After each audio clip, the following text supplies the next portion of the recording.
Très bien, bon. Bonjour, bonsoir à tous. J'espère que vous passez un bon séjour sur Terre malgré tout le bordel qu'il y a. On va enchaîner rapidement. J'ai pas envie de trop de traîner comme d'habitude. Plus ça va vite, mieux c'est en fin de compte. L'âne qui fut maudit par son maître. Là, on va parler du titre, clairement. Qui est le serpent de la Bible, le fameux serpent dans le jardin d'Éden, et surtout qui est le pharaon qui n'avait pas connu Joseph en début d'Exode. Ça commence comme ça le verset. Il se leva en Égypte un pharaon qui n'avait pas connu Joseph. C'est-à-dire littéralement sa famille, lui, et toutes ses histoires, et sa vie, et etc., etc., etc. C'est-à-dire tout ce qui était lié au temple d'Imhotep, ses histoires, les histoires de Thoth, voilà. On parle de l'écriture, les mémoires, le royaume, les déités, sur quel plan elles étaient représentées, comment est-ce que, voilà, les codifications, etc. Voilà, tout ça, ils connaissaient pas. Ils connaissaient rien, et on va le prouver. Le serpent de la Genèse et l'homme de l'histoire de Exode, ce sont deux objets similaires. Voilà.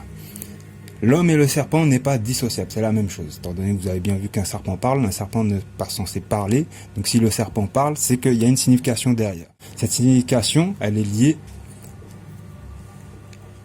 à ce roi. Donc, ce pharaon qui s'est levé en Égypte. Donc bon, sur celle-ci, le travail a été mâché, effectivement, puisque une personne généreuse a entamé elle aussi le travail, plusieurs, mais bon, une en particulier que j'ai relevé en vidéo, quelques faits de ces vidéos, j'ai relevé quelques faits de ces vidéos afin de pouvoir vous les amener, car je les ai trouvés plutôt véridiques. Bon ben voilà, chacun, comment je dirais, ensuite prend la direction de ses propres études. Les miennes sont clairement définies là-dessus, à savoir montrer quelles sont les corrélations dans les Écritures. Donc là, on est sur résumé en une phrase. Celui qui s'identifie au mal finit par faire un avec lui. Tout simplement, puisqu'on comprend bien que le serpent de la Genèse représente d'une certaine manière, dans un esprit fourbe, quelque chose de mauvais, ou qui a été attribué à quelque chose de mauvais, une action qui a été mauvaise, pas l'animal en lui-même, mais l'action qui a été faite, à savoir la tentation qui a été donnée avec le savoir, la connaissance qu'a fourni le serpent à l'homme et à la femme. Voilà. Donc on continue, tu t'es attribué toi-même ton propre fardeau, c'est-à-dire que en ancienne Égypte, à la période de Amenhotep Ier, il y a eu un pharaon, quelqu'un qui s'est revendiqué comme pharaon, Ra-Apophis Ier, qui s'est levé sur le royaume donc de la terre bien-aimée, Tamérie, et a revendiqué un pouvoir. C'est un étranger à la base, en visite en Égypte. Mais il a décidé qu'il était lui aussi, sous inspiration de ce qu'il a vu, un roi. Donc les deux témoins des Écritures de l'histoire d'Exode, c'est Moïse et Aaron. Lorsqu'on reprend leur statut de l'époque, ça donne ces visages-là. Donc, le Apophis Ier n'a rien laissé, parce que rien n'a été fait sous la couverture des techniques des Égyptiens réels, c'est-à-dire les gens de Tamérie, ne lui ont pas fourni forcément la possibilité de laisser des traces, autres que celles qu'il a lui-même laissées. Donc, cette histoire. Donc, deux témoins pour un accusé, nous dit Oussiré. Oussiré, Osiris. Quoi qu'il en soit. Sur le sujet de l'âne, on va jongler entre ce que dit l'Égypte et le livre de la Torah, l'Ancien Testament.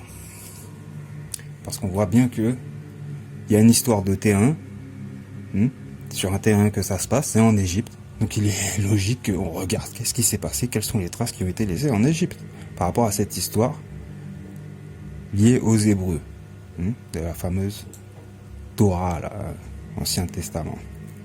Voilà ce que l'on trouve dans le travail de Alan Arsman. Il a repris à un moment donné dans sa vidéo un paragraphe qui vient du papyrus Salier Ier, traduction de Moret, l'histoire de l'Orient. Voilà ce que dit ce paragraphe. Il était advenu que Kémi, l'Égypte, était en proie à la peste, les Hyksos. Il n'existait plus de pharaon. Alors on note déjà dès le début, hein, l'Égypte était en proie à la peste. On te dit entre parenthèses les Hyksos. Cette signifie, tu vois, ce jeu de mots là, de comparer les Hyksos à la peste, les écritures hébraïques le font aussi. Je vous enverrai la peste, l'épée, la famine. Ah. Et qu'est-ce qui a été envoyé derrière? Des hommes. On voit bien qu'à chaque fois, tu vois, c'est des hommes qui répandent la peste. Parce que ça venait exclusivement de ces gens-là. La maladie les suivait. La maladie les suivait. C'est aussi simple que ça. Donc, on fait un rapport direct avec le mal, tu vois, qui provient en fin de compte du mal en lui-même chez l'homme, quoi. Et là, c'était la peste. Il n'existait plus de pharaon comme roi unique de l'époque. Le roi Seqenenjera était régent du sud. Mais la peste, entre parenthèses encore une fois on parle des Hyksos, était dans Héliopolis et le grand roi Apophis résidait à Avaris où il recevait les tribus de la terre entière. Or, Apophis avait choisi Soutekou, c'est-à-dire Seth, comme seigneur et n'honorait aucun autre dieu de cette terre de l'Égypte. Qu'est-ce qu'on comprend là? Que ce roi là qui s'est levé s'est fait appeler Apophis et s'est attribué comme divinité unique Seth. Voilà ce que l'on entend. Que signifie Apophis? Apophis, c'est le serpent. C'est le serpent dans l'iconographie et l'idéologie égyptienne. Parce que oui, il est représenté aussi en tant que serpent vipère, noir, rayé noir, tu vois, et blanche, qui est uniquement attribué à un serpent que l'on retrouve dans les régions européennes, dans le nord, effectivement, mais pas en Afrique, pas en Égypte, pas en Orient. Non, non, ce serpent-là, on ne le retrouve pas là. Et pourtant, eux, ils l'ont dépeint comme ça. On comprend la métaphore. On la métaphore que ce qui représentait pour eux un danger, c'était ça, ce qui venait du nord. Tout simplement. Bon voilà. Maintenant que ça s'est dit, et qu'on comprend que Apophis est relié à ça, celui qui se fait lui-même appeler Apophis, qu'on l'appelle le serpent ou Apophis, tu vois, c'est un homme qui parle. Voilà. On a déjà des indices là qui sont soulevés. Quant à Seth, Seth représente le chaos, le désordre, les forces indomptables. Donc si on a notre ami là qui dit que c'est son Dieu, là-dessus, on va pas le contredire. Donc nous avons en face deux icônes, un serpent et un âne. Ou ce qui peut représenter, tu vois, tardivement, un âne dans l'iconographie égyptienne. Donc, à présent, dit Exode 7, versets 17 à 18, je sais que Yahvé est plus grand que tous les dieux, car il était rempli de fureur contre eux. Pardon, Exode 18, verset 11. Là, maintenant, on lit Exode 7, 17 à 18. Ainsi parle Yahvé. Voici à quoi tu sauras que je suis Yahvé. Avec le bâton que j'ai en main, je vais frapper les eaux du Nil et elles se changeront en sang. Les poissons du Nil crèveront, le Nil deviendra infect et les Égyptiens répugneront à boire ses eaux. Avec le bâton que j'ai en main. C'est ça qu'il faut retenir là, tu vois, le bâton. Ton bâton là. Tu te rappelles bien Moïse, il a un bâton qui se transforme en serpent. Puis de serpent, il se retransforme en bâton. Voilà. Ouais, regarde le bâton. Tu vois ce bâton. En Égypte, il y a un bâton qui lie les deux iconographies que l'on vient de voir là. Le serpent et l'âne. Regarde bien. Hein. T'as la tête de l'âne, juste en hauteur. Et tout en bas, la partie inférieure est en forme de pince afin de stopper les serpents mouvants. C'est intéressant. Moi, je trouve ça très intéressant. On voit que dans la culture égyptienne, le mal qui a été fait a tellement été marquant qu'on en a fait un objet, tu vois, de comment je pourrais dire ça? Oui, de culture. Oui, clairement. Un objet de culture, ouais. C'est assez paradoxal, hein, quand tu sais que l'âne et le serpent, logiquement, il n'y a rien qui est en commun pour pouvoir voir la chose comme ça. Mais là, maintenant, tu devrais comprendre. On lit la suite. Alors, Yahvé ouvrit la bouche de l'ânesse. On trouve ça en Nombre 22, verset 28.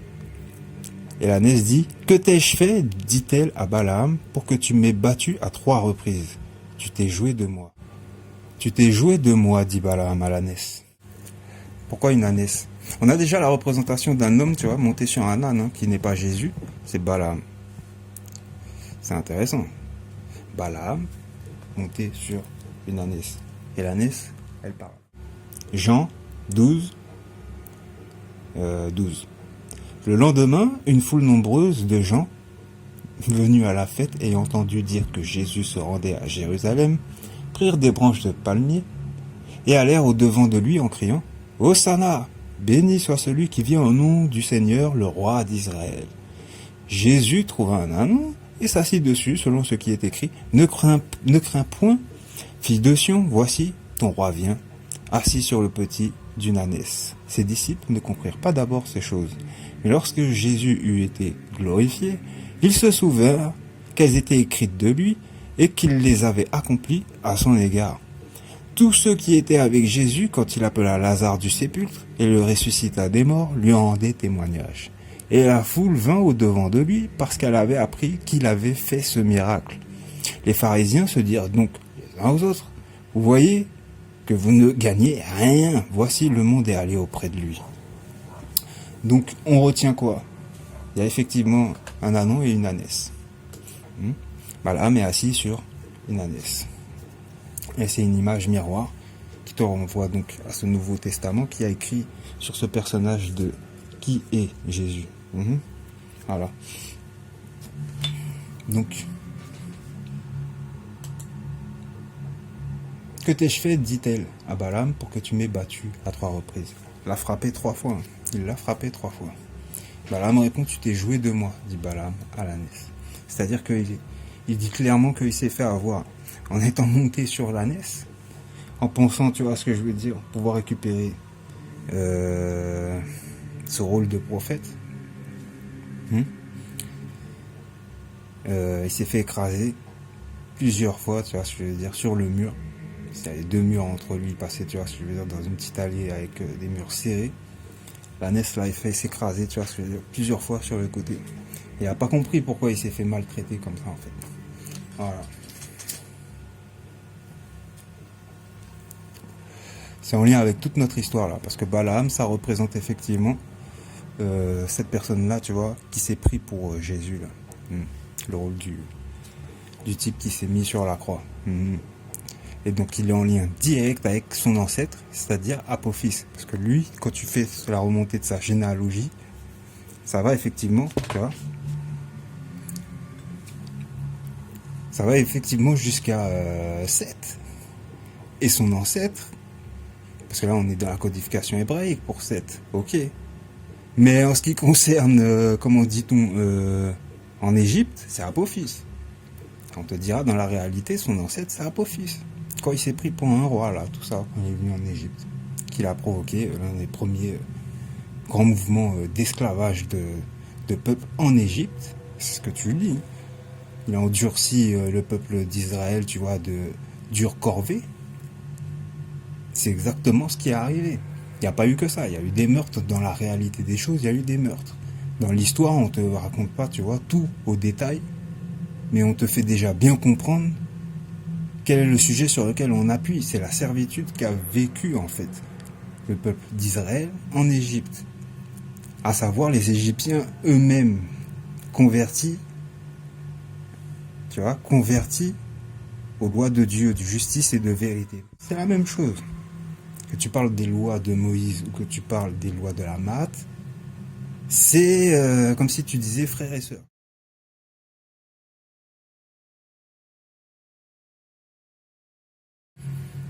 Donc voilà maintenant les liens géographiques. Avaris. Si tu lis dans Exode à un moment donné, les enfants d'Israël, où est-ce qu'ils étaient quand ils ont vécu cette servitude? Ils l'ont vécu à Avaris. Pi-Ramsès et Avaris, pour être plus précis. On va y venir. Pour l'instant, on est sur Avaris. Donc, qu'est-ce qu'on lit? Histoire au Moyen Empire. Un temple de Seth y a été également dégagé. Le site fut occupé dès le Moyen Empire au temple de la 11e dynastie et de la 12e dynastie. Il a été découvert à Esbet, je dis, au nord du site.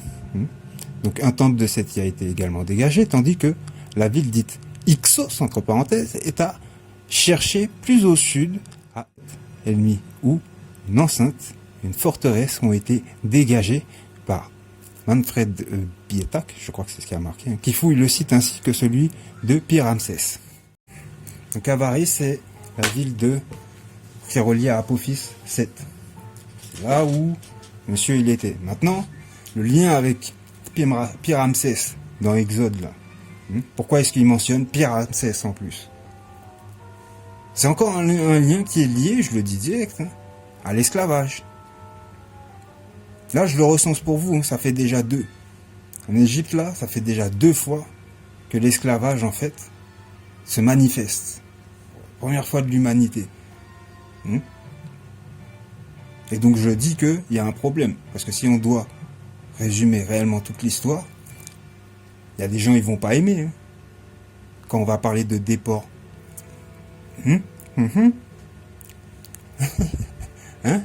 Ouais, bah il faut bien y venir. D'une façon ou d'une autre. Moi, je dis, on le fait sur toute la longueur. Test ADN, comparaison, tu vois ce que je veux dire? Interprétation de ce que disent les Écritures. Au plus précis, on arrête de jouer avec la surface. Tu vois ce que je veux dire? On prend les détails, on les énumère, on les voit, on les regarde, tu vois, et on voit ce que ça donne. Donc là, on arrive à Pi-Ramsès. Ouais, esclavage. Donc, Pi-Ramsès, également connu sous le nom de Père Ramsès, était la ville construite en tant que nouvelle capitale dans la région du delta de l'ancienne Égypte par Ramsès II le Grand, comme le Alexandre le Grand, le machin, tous ceux qui veulent se faire grands mais qui en fait sont tout petits. Moi, je dis les tout petits, comme dirait l'autre, c'est eux qui sont les plus grands. Donc, lui c'est moins 1279 à moins 1213, avant Jésus-Christ. Elle était située à l'emplacement de la ville moderne de Cantyr, dans le delta oriental, et à son époque, elle était considérée comme la plus grande ville d'Égypte, rivalisant même avec Thèbes, au sud. Son nom signifie maison de Ramsès. Voilà, Pi-Ramsès, maison de Ramsès. Également appelée ville de Ramsès. Et elle fut construite à proximité de la ville plus ancienne d'Avaris. Oh! Ça y est, on commence à faire les liens. Tu sens ou pas? Oui. Qu'est-ce que Ramsès a à voir avec... Ben ça y est, je l'ai dit, c'est l'esclavage. Donc l'association de la nouvelle ville avec Avaris lui confère un prestige immédiat, car Avaris était déjà légendaire à l'époque de Ramsès II en tant que capitale des Hyksos, qui avait été vaincu et chassé d'Égypte par Amosis Ier vers 1570 et 1544 avant Jésus-Christ. initiant ainsi la période de l'Empire égyptien connue sous le nom de Nouvel Empire, vers 1570, vers 1069 avant Jésus-Christ.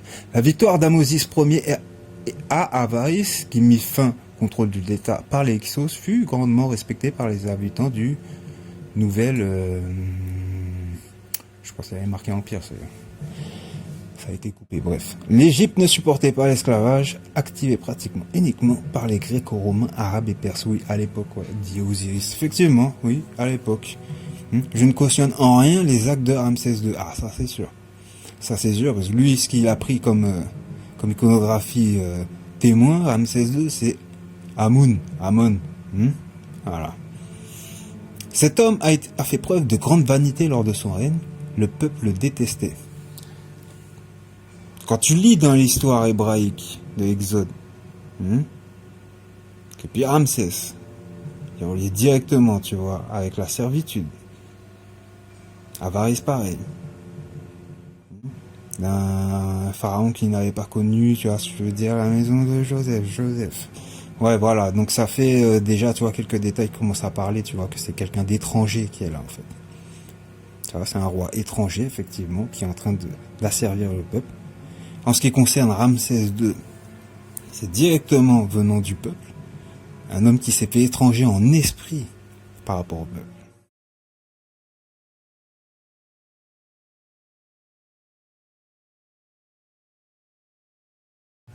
Ah, mais tu peux trouver les codifications directes comme ça, hein, facilement, quoi. Fleur de lotus, elle est reliée à le lion. Néfertum, le lion. Néfertum. Voilà, le parfum. Tu vois. C'est lié au parfum, c'est lié aux odeurs, tu vois, la saveur. Néfertum.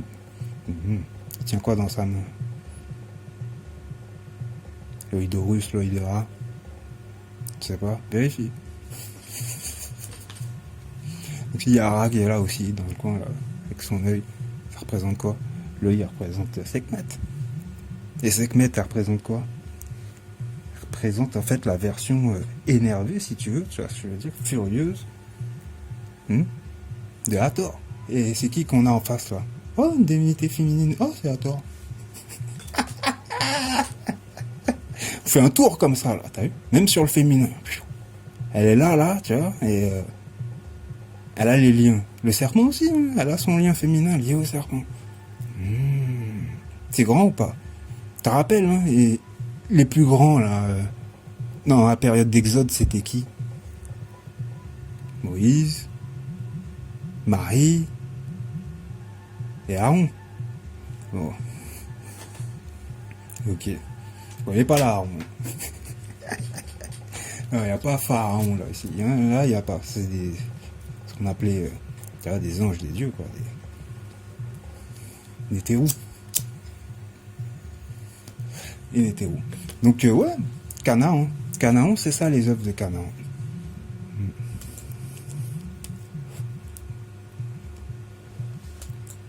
Donc, ceux qui confondent les copieurs avec l'original, le peuple qui se dit là actuellement, là, tu sais, c'est des porcs. Je crois que c'est eux. Regarde bien, il y a un drapeau là, un petit peu bizarre là. Et une étoile. Ouais, j'ai mis une croix pour dire que sujet sensible. L'histoire a dit non en fait. L'histoire a dit non. Selon vos œuvres à vous, c'est pas. Selon les œuvres des autres là qui sont ailleurs que là où ils étaient aux dernières nouvelles. Même s'ils sont au même endroit qu'ils étaient aux dernières nouvelles. Ouais, mais bon, ils ont été chassés de leur pays, hein, faut comprendre, tu vois, par des envahisseurs. Donc le type là dans sa vidéo, il disait quoi? L'identité entre Yahvé et Seth, élucidée par un asperger. Ça c'était son titre, accolateur, comme on dit. Très beau travail. Il a coché toutes les cases pour t'expliquer quelque chose, tu vois. Va voir sa vidéo, c'est intéressant. Le Nil en sang. Des grenouilles, des moustiques, des thons, la peste, les ulcères, la grêle, les sauterelles, les ténèbres et à mort des premiers-nés. Il faut savoir que lui, ce qu'il a considéré que ce qui était des 10 plaies de l'Égypte, que je viens de citer là, c'est que les mots égyptiens Kenen et Nenshi, ci-dessous, sont les deux principaux synonymes pour exprimer l'idée d'une plaie, d'un fléau. Ils contiennent tous les deux le hiéroglyphe déterminatif représentant le dieu Seth. Ok, donc c'est encore basé sur une observation, tu vois, idéologique. Et je crois qu'il a, je sais plus, mais je crois que, tu vois, tout ça là, c'est comme un jeu de rébus. Il y a des détails qui ne mentent pas dans tes analyses quand elles sont bien approfondies. Là, il allait chercher en Égypte sur les histoires hébraïques. C'est pas moi, hein. C'est lui. Hein. C'est intéressant ou pas? C'est pas moi, c'est lui. C'est la même méthodologie. Ça, c'est la méthode de compréhension, la clé. Donc, bref. Le terme hiéroglyphique pour la maladie, le mot se termine par l'idéogramme déterminatif représentant le dieu Seth. Tu vois? Quand on parlait de la peste, on a dit les Ixos. Maintenant, quand on te dit les termes hiéroglyphiques pour maladie, ça se termine par quel idéogramme déterminatif? Le dieu Seth. Bon bah, Ixos serpent, Seth, crâne. On continue. Il y a une continuité. 1 Corinthiens 10, 9, il dit quoi? Ne tentons point le Seigneur comme tentèrent quelques-uns d'eux qui périrent par les serpents. Là, ça y est, en une image. Tu comprends? Ici, là, tu as le chat de rue. Mora. Comme ça, il s'appelle Mora. Il tient un couteau et il coupe la tête de Apophis. Qui s'est accroché à leur arbre de vie. Oh, encore une fois. L'arbre de vie. Tu le retrouves, oui, dans les descriptions des Écritures. Tu le retrouves en nous. Pour que tu comprennes, tu vois, la métaphore. C'est lié à l'arbre généalogique. En grande partie, tu vois, ta lignée, ta descendance se sont accrochés à un arbre de vie en représentation de leur vivant, mais aussi iconographiquement pour certaines nations, tu vois, à travers leurs œuvres. Et qui c'est qui en a fait preuve, tu vois, le plus dans toutes ces histoires liées à un serpent, tu vois, avec un arbre, tu l'as en face de toi, les Égyptiens.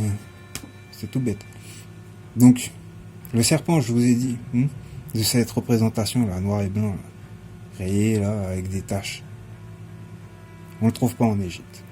On le trouve pas en Égypte, on le trouve ailleurs, dans les pays du Nord. Ça, c'est la représentation d'Apophis. Il a été lié dans les Écritures. Tu vois, il a été lié directement à son image. Je peux pas faire plus clair que ça. C'est dessiné, c'est là. Donc en dessous, l'autre serpent, c'est cet Ammon. C'est toujours cette représentation, tu vois, je veux dire, de qu'est-ce que ça a donné en fait, tu vois, la progéniture par l'esprit, tu vois, le mal qui se répand. Ah oui. Donc ça aussi, il a été associé directement, tu vois, au serpent. Qu'est-ce qu'on lit en Nombre 21? Ils partirent de la montagne de Hor par le chemin de la mer Rouge pour contourner le pays d'Édom. Le peuple s'impatienta en route et parla contre Dieu et contre Moïse.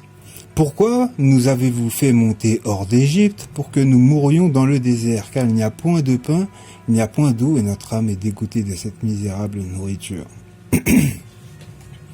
Alors l'Éternel envoya contre le peuple des serpents brûlants. Ils mordirent le peuple, et ils moururent. Il mourut beaucoup de gens en Israël.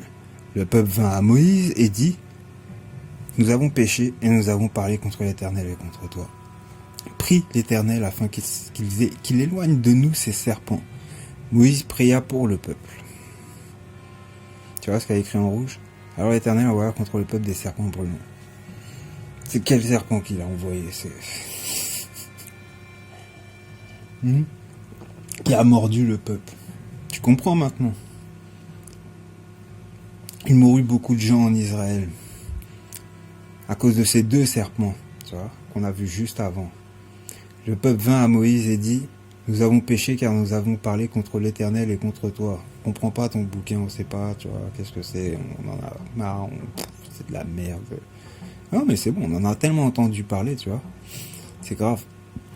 Ah ouais, car nous avons parlé contre l'Éternel et contre toi, c'est-à-dire entre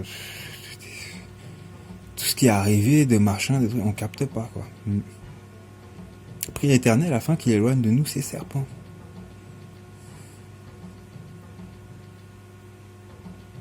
Parce que là, celui qui a ravagé le plus, là, c'est pas le dernier, hein. C'est pas Ramsès II, hein. C'est Apophis. Celui qui a tenu, là, jusque-là, à maintenir son plan contre le peuple d'Israël en image, c'est-à-dire le peuple égyptien. C'est Apophis, là. C'est lui et tous ses descendants, c'est lui et tous les rejetons. Donc, la suite.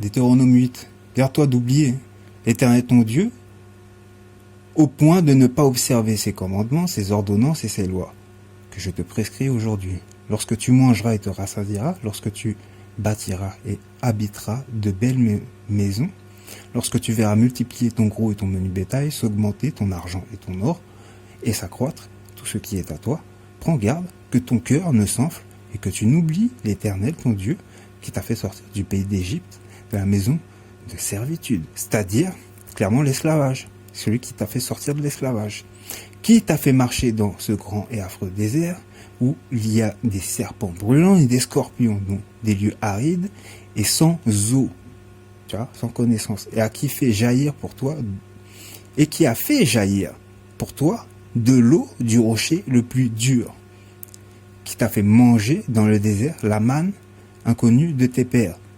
Tu comprends ou pas? La manne, la nourriture du ciel, tu vois, de l'esprit. Voilà. Inconnu à tes pères. Parce qu'ils n'ont pas connu ces œuvres-là, tu vois, comme tu les connais aujourd'hui. Afin de t'humilier et de t'éprouver pour te faire ensuite du bien. Garde-toi de dire en ton cœur, ma force et la puissance de ma main m'ont acquis ces richesses. Souviens-toi de l'Éternel, ton Dieu, car c'est lui qui te donnera de la force pour les acquérir, afin de confirmer, comme il le fait aujourd'hui, son alliance qu'il a jurée à tes pères. Si tu oublies l'Éternel, ton Dieu, et que tu ailles auprès d'autres dieux, si tu les sers et te prosternes devant eux, je vous déclare formellement aujourd'hui que vous périrez. Vous périrez comme les nations que l'Éternel fait périr devant vous, parce que vous n'avez point écouté la voix de l'Éternel, votre Dieu. C'est aussi simple que ça. Bon, terminons là sur Ramsès II. Qu'est-ce qui s'est passé? Il a dit, dans sa jeunesse, qu'il était seul à combattre lors de l'attaque surprise des Hittites. C'est-à-dire au moment où il est parti sur le terrain, comme je disais, on va vouloir faire son petit jeu de petite des guerres, contre ceux qui considéraient déjà ceux qui avaient été un rival contre l'Égypte. Donc, son ennemi, les Hittites. Erreur de jeunesse, on dirait, erreur de jeunesse. Il faut savoir lire entre les lignes. Tu pars pas comme ça en campagne dans la direction des plaines qui sont en tension. T'es ta jeunesse alors qu'il n'y a pas eu demandé une urgence, en fait. On n'est pas attaqué, tu vois ce que je veux dire? Oui, il y avait des tensions à l'époque, mais bon, bref. C'est de l'histoire ancienne, donc on va pas débattre dessus. Mais il a dit qu'il était seul à combattre lors de l'attaque surprise des Hittites à sa première campagne militaire.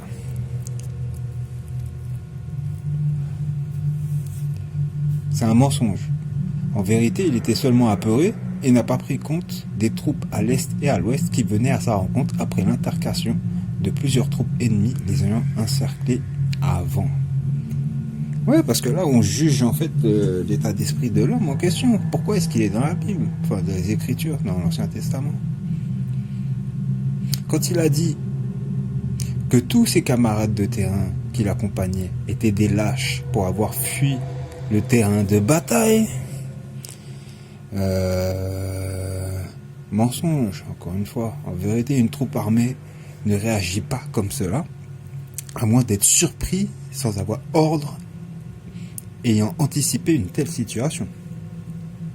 Tu comprends ?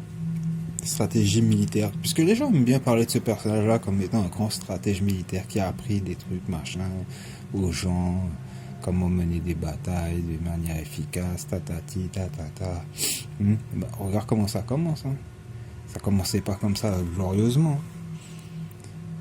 Il y a eu du mensonge qui a traîné dans l'air. Donc regarde. En vérité, une troupe armée ne réagit pas comme cela, à moins d'être surprise sans avoir ordre, ayant anticipé une telle situation. L'art de la guerre décrit correctement l'effet de surprise comme un avantage pour gagner contre l'ennemi, et c'est logique à cause de l'effet de panique que cela peut engendrer. Non, mais c'est pas que c'est pas que Ramsès II, tu vois, n'a pas lu l'art de la guerre. C'est que celui qui t'a écrit ce livre-là t'explique quelles sont, tu vois ce que je veux dire, les méthodologies les plus sournoises que tu peux entreprendre quand tu veux vraiment faire la guerre. Là, le type là, il y allait, mais sans connaître, tu vois, même le principe de qu'est-ce qu'il fait. Et c'est ça, le truc. Il est parti avec les troupes, mais il savait pas qu'est-ce qu'il faisait. S'il partait en guerre ou pas, ou tu vois ce que je veux dire. Donc il n'y avait pas de préparation. S'il n'y avait pas de préparation, ça veut dire qu'il n'y a pas eu de plan. Donc quand il a dit qu'il a privé sur le champ de bataille, qu'il a prié sur le champ de bataille et que Amon lui est venu en aide, que son bras est devenu une machine à tuer par la force et le courage procuré par Amon, il a menti. Il a menti. Il n'a pas cru lui-même à ce qu'il disait, car plus tard, il se fera lui-même passer pour Amon, agrandissant démesurément les statuts et les multipliant au point d'épuiser le peuple meurtrier et désolé dans sa décadence, provoquant l'impensable jusqu'à avoir 5 femmes, 200 enfants environ, déclarant sa fille comme épouse. Jamais cela n'était arrivé depuis aux temps anciens en Égypte, lui-même décrétant être plus grand que tous ses prédécesseurs à travers ses récits décrits sur les muraux d'Égypte en Tamérie. Il a sali beaucoup des valeurs saines de l'Égypte pour avoir, je dis Égypte, hein, mais on se comprend, c'est pas Égypte hein, à la base, mais c'est pour le général, pour avoir le succès par la force de ces entreprises qu'il voyait comme une bonne chose pour l'Égypte, mais s'est avéré néfaste pour le peuple d'Égypte personnellement, puis par les étrangers d'alentour qui ont profité de sa faiblesse d'esprit pour le manipuler au niveau des lois de l'Égypte, notamment le fait de se devoir d'importer les familles, donc à cause du mariage par le sang, des épouses étrangères de toute contrée avec lesquelles il avait fait alliance de la sorte par le mariage. Cela aura pour conséquence le mélange des cultures et de provoquer en 2 générations, 25 ans pour une génération, le fort métissage dans le pays au point où l'appartenance territoriale ethnique se voyait confrontée à une nouvelle génération d'hommes et femmes nés dans le pays et se croyant natifs. À l'époque, cela pouvait grandement être vu comme une invitation au peuple perse qui, plus tard, soit Ramsès III, tenteront une invasion avant d'être repoussés puis chassés avec leurs confrères qu'ils ne savaient plus d'où ils venaient réellement. Ramessou II, Ramsès II, donc, n'a pas choisi la voie de ses pères, justice et vérité, et encore moins celle de son propre père, Séti Ier, qui avait réglé de nombreux problèmes intervenus après le passage de Akhenaton et des Hyksos à l'époque, hein, alias Akhenaton, alias Toutou, quoi. Entre parenthèses, de sa jeunesse, l'image de Khonsou.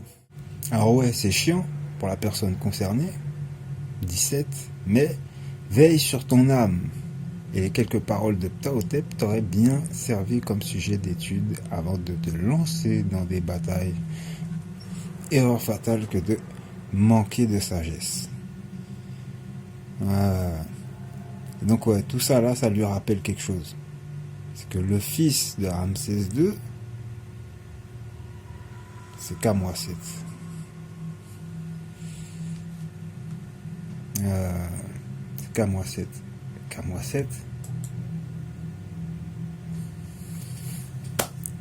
Il y a des choses à dire sur K-7.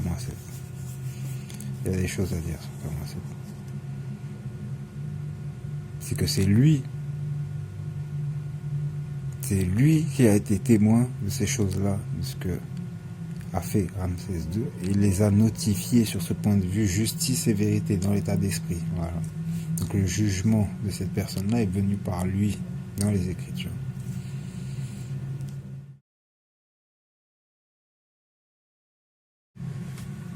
On termine avec un texte des sarcophages. Je suis l'incandescent, frère de l'incandescente, le frère d'Isis. Mon fils Horus m'a protégé avec sa mère Isis de ce vil ennemi qui a fait ce que vous savez contre moi par Seth, quand il sortit du sein de sa mère et qui a causé sa noyade, étendu dans les eaux. Ses liens ont été mis à ses mains et ses chaînes à ses bras. Je suis Osiris, le plus grand de la corporation, l'aîné des 5, l'héritier de son père, Geb. Je répète, c'est un texte des sarcophages. Je te le traduis ou je suis l'incandescent, frère de l'incandescente, le frère d'Isis. C'est clair ça. Tu vois, il y a une sœur, il y a un frère. Tu vois, c'est une période.